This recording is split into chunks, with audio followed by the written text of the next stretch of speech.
भारतातून परदेशात गेलेला मुलगा खूप शिकला, मोठा ऑफिसर झाला आणि भारतात परत आला. घरी जायची ओढ लागली होती, पण कंपनीच्या लोकांनी विमानतळावरच घेरले आणि भव्य सत्कार केला. सजवलेल्या गाडीत बसवले आणि भव्य मिरवणूक निघाली आणि एका 5 स्टार हॉटेलसमोर थांबली. "साहेब, आज इथंच थांबा." सगळ्यांनी आग्रह केला. साहेब गाडीतून उतरले. आजूबाजूचे लोक फुले उधळत होते. काय सांगावं ते साहेबाचं कौतुक. साहेब हॉटेलच्या दरवाजापर्यंत आले. दरवाजाजवळ एका डोअरकीपर म्हाताऱ्याने नेहमी येणाऱ्या लोकांना मुजरा करतो तसा मान खाली घालून मुजरा केला. दरवाजा उघडला. साहेब आत शिरले आणि वीज चमकावी तसे चमकले आणि त्या क्षणी माघारी फिरले. दरवाजाजवळ आले. डोअरकीपरने खाली घातलेली मान वर केली. साहेबांची आणि त्या म्हाताऱ्याची नजरानजर झाली आणि आणि आणि दोघांच्याही डोळ्यात अश्रू तरळले. साहेब अश्रू ढाळीतच त्या डोअरकीपरच्या पायावर झुकले आणि नकळत त्यांच्या तोंडातून शब्द बाहेर पडले, "बाबा, बाबा, तुम्ही इथे?" आणि बराच वेळ बापलेक गळ्यात गळा घालून रडत राहिले.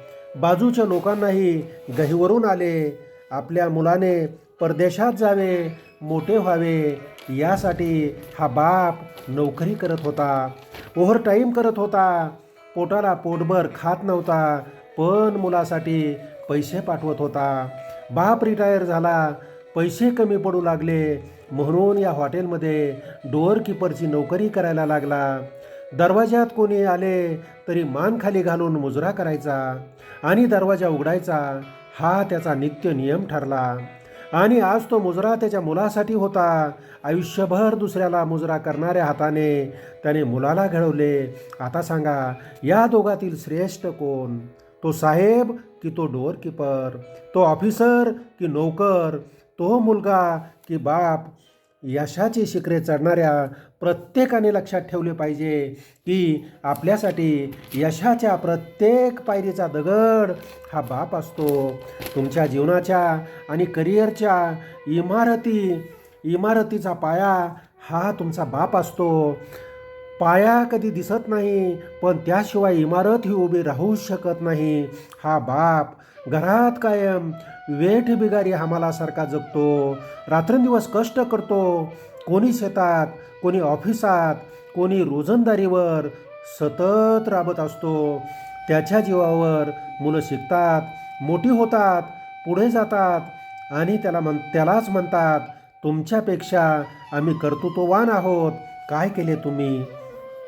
आपल्या बनियनला भोकं पडू नये यासाठी स्वतःच्या बनियनची भोकं विसरणारा तो बाप, आपल्या अंगाला घामाचा वास येऊ नये म्हणून स्वतः घामाने भिजणारा बाप, आपल्याला चांगले बूट मिळावे म्हणून फाटक्या चपला वापरणारा बाप, स्वतःची स्वप्ने तुमच्या डोळ्यात बघणारा तो बाप, लहानपणी आजारी पडलात तर पाठीवर घेऊन रात्री बेरात्री दवाखान्यात नेणारा तो बाप, तुमचे शिक्षण पूर्ण करणारा तो बाप, पाहिजे तेव्हा पैसे देणारे ATM मशीन म्हणजे तो बाप आहे.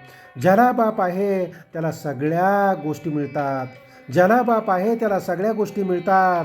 बाप आणि बापाचं काळीज समजून घेतलं पाहिजे.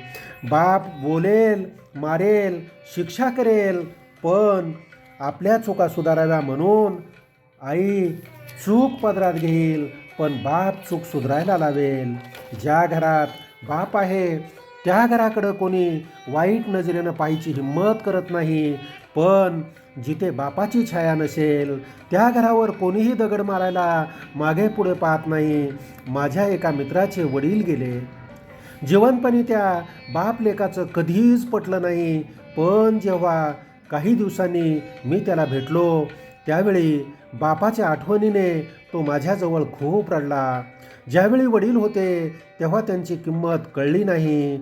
मी कायम नावं ठेवत होतो, कधी ऐकलं नाही, पण आता ज्यावेळी जगाच्या बाजारात जातो, टोमणे खातो, आज त्यांची उणीव भासते.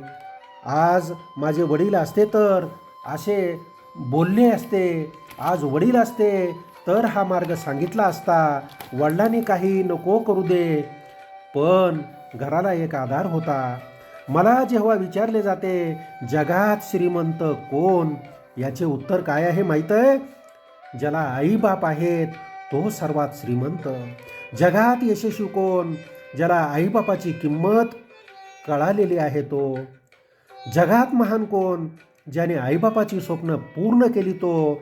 आणि आणि जगात नालायक कोण? ज्याने आपल्या आईबापाला वृद्धाश्रमात ठेवले, त्यांना सतत त्रास दिला, छळले, तो तो नालायक, तो नालायक. मेलेल्या आईबापाच्या मड्यावर तर सर्वच बोंबलू बोंबलू रडतात, पण खरा पुत्र तोच जो जिवंतपणी त्यांची सेवा करतो, जिवंतपणी त्यांची सेवा करतो.